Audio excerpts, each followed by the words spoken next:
और इस मोदी को जब तक आप नहीं हटाएंगे, मोदी के विचारधारा को जब तक आप नहीं हटाएंगे, इस देश में सुख और समृद्धि कभी नहीं आएगी। इसीलिए हमको लड़ना है डेमोक्रेसी बचाने के लिए, लोकतंत्र की रक्षा करने के लिए और संविधान को बचाने के लिए। संविधान है तो आपको रिजर्वेशन है, संविधान है तो आपको मूलभूत जो अधिकार है, फंडामेंटल राइट्स, वो मिलेंगे। और संविधान नहीं है, ये कुछ नहीं मिलेगा। आप याद कीजिए, मेरे माताओं से मैं निवेदन करता हूं, आप याद कीजिए, अगर बीजेपी की सरकार इस देश में संविधान बनाती तो वो पहला काम करते, महिलाओं को वोटिंग की पावर ही नहीं देते। क्योंकि उनके विचार वैसे हैं। लेकिन भारत एक ऐसा देश है, पंडित जवाहरलाल नेहरू जी और डॉक्टर बाबा साहब अम्बेडकर ने मिलके एडल्ट फ्रेंचाइज लाकर हर एक आदमी को वोटिंग का अधिकार दिया।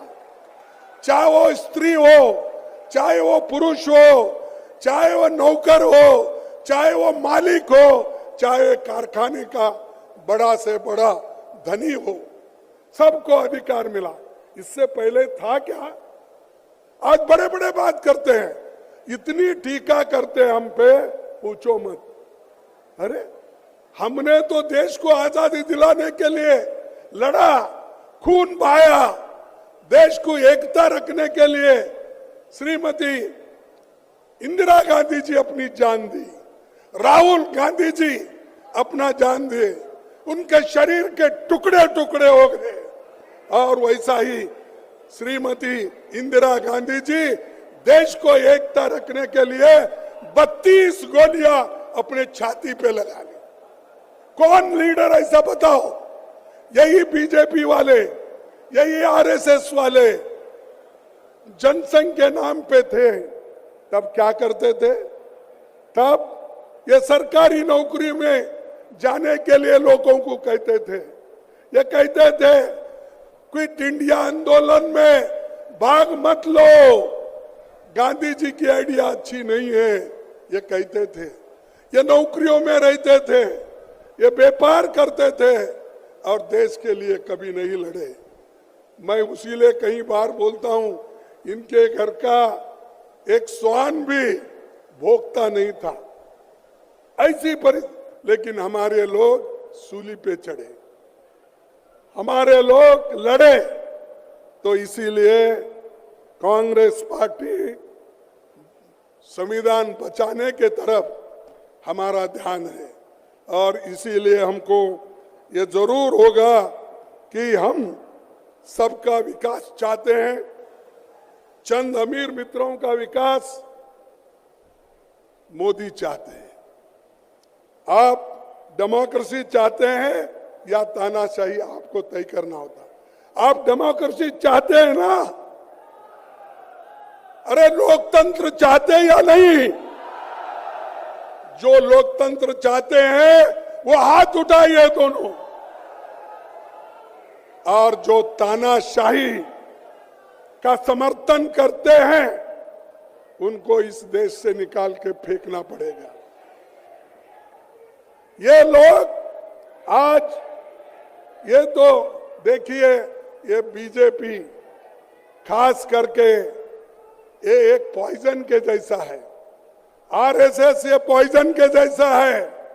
अगर आप चाहते हैं चलो भाई इसको भी हम देख लेंगे थोड़ा चाट के, क्या बोलते हैं आपके इसमें मुझे मालूम नहीं, चाट के, तो चाट के अगर विष को देखेंगे तो भी मरेंगे, विष पिएंगे तो भी मरेंगे। तो वैसा चाट के एक बार देखने के लिए मत जाओ, और एक बार देखे हैं तो मोदी देश को खराब करता है। युवाओं को कोई नौकरी नहीं है, महंगाई बढ़ रही है। इसीलिए मैं एक बात आपके सामने रखना चाहता हूं, और इसमें तो मशहूर हमारे जो पंजाब के चीफ मिनिस्टर गए शायद यहां से, ये वक्त नहीं, ये वक्त नहीं, एक मुकदमा है। ये वक्त नहीं, एक मुकदमा है। या तो गवाही दो या गूंगे हो जाओ, या गवाही दे दो या गूंगे हो जाओ, हमेशा हमेशा के लिए। ये उनका कहना है। या हमारे पास आओ, गवाही दो, या नहीं तो गूंगे हो जाओ। इसीलिए आज केजरीवाल जी को, आज हेमंत सोरेन जी को अंदर डाल दिया। क्या हिसाब गुनाह था भाई? आप बाद में भी कर सकते थे। उनको बुला के पूछताछ करने के बाद में सजा देते। इलेक्शन के वक्त नोटिफिकेशन हो रहा है, आप उनके ऊपर केस करके अंदर डालते हो।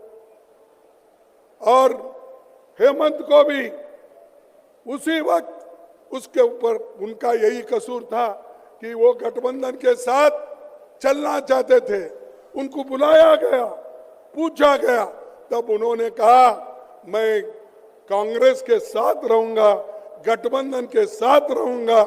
मैं आप कितना भी मेरे ऊपर प्रेशर करो, मैं झुकने वाला नहीं है, ये हेमंत ने कहा था। तो इसलिए मोदी जी ने केस बनाया और उनको अंदर डाला। क्या ये लेवल प्लेइंग ग्राउंड है? क्या ये मैदान है? जैसा मैं राहुल जी का क्रिकेट का जिक्र किए थे, साहब क्रिकेट को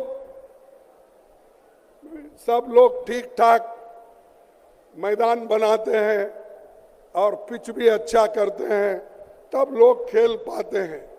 यहां तो मोदी सब तरफ खड्डा खोद के हमको क्रिकेट खेलो बोल रहा है। लेवल प्लेइंग ग्राउंड ही नहीं है।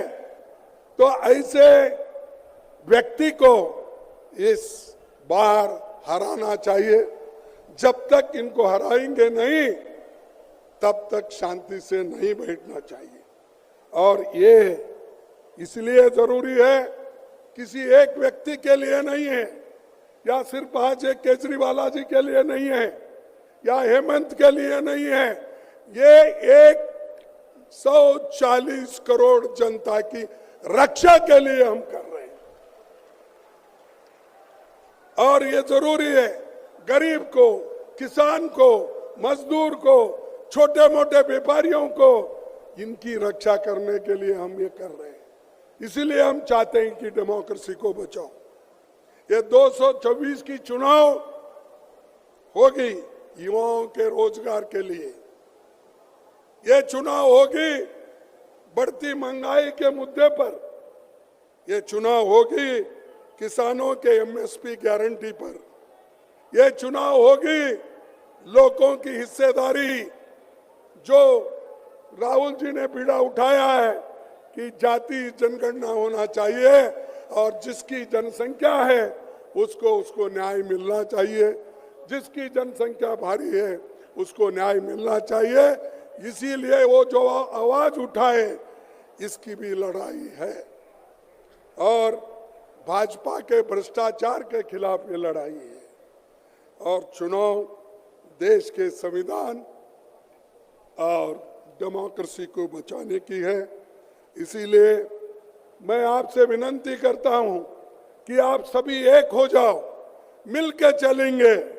इसीलिए पंजाब के हमारे चीफ मिनिस्टर से भी यही मैं अपेक्षा करता हूं, जब एक होकर हम लड़ेंगे तभी हम कुछ हासिल करेंगे, नहीं तो एक दूसरे को कुचलते रहेंगे, आप कभी आगे नहीं आएंगे। मैं आपसे विनती, पहले हम एक होने का सीखो, एक दूसरे को तोड़ने का मत सोचो। ये हमारा उसूल होना चाहिए, तभी हम कुछ काम कर सकते हैं। और मुझे खुशी है आज हम सब लोग मिलकर काम कर रहे हैं।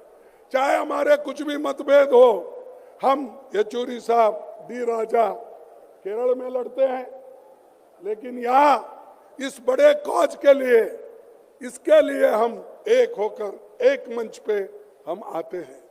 उसी ढंग से हम आप आदमी से हम यहाँ पर लड़ते हैं, पंजाब में लड़ते हैं, तो देश के एकता के लिए, अखंडता के लिए एक मंच पे है।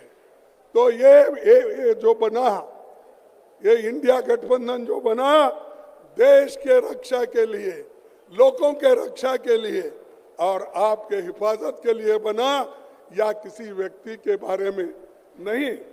अगर वो व्यक्ति, संविधान बचा, हर व्यक्ति बचेगा, और जो अच्छा काम करता है वो जरूर बचेगा। तो इसीलिए भाइयों, मैं ज्यादा कुछ बातें नहीं कहते हुए इतना ही कहूंगा, हम लड़ेंगे और बीजेपी को ये बताएंगे, भाई तुम्हारा ज्यादा हुआ, बस करो। लोग अंडर करंट है, आप ये मत सोचो 400 पार की जो बात करते हैं, ये 400 होने वाला नहीं है। चुप लोगों को डराना धमकाने की बात करते हैं। अरे हमारे पास वो हिम्मत है, हमने कई लड़ाई लड़ी है, कांग्रेस ने कई लड़ाई लड़ी है। बीजेपी के लोग तो एक बार 2 सीट आए थे, उनके 2 ही सीट, आपको मालूम होगा, दिल्ली वाले आप बेहतर जानते हैं।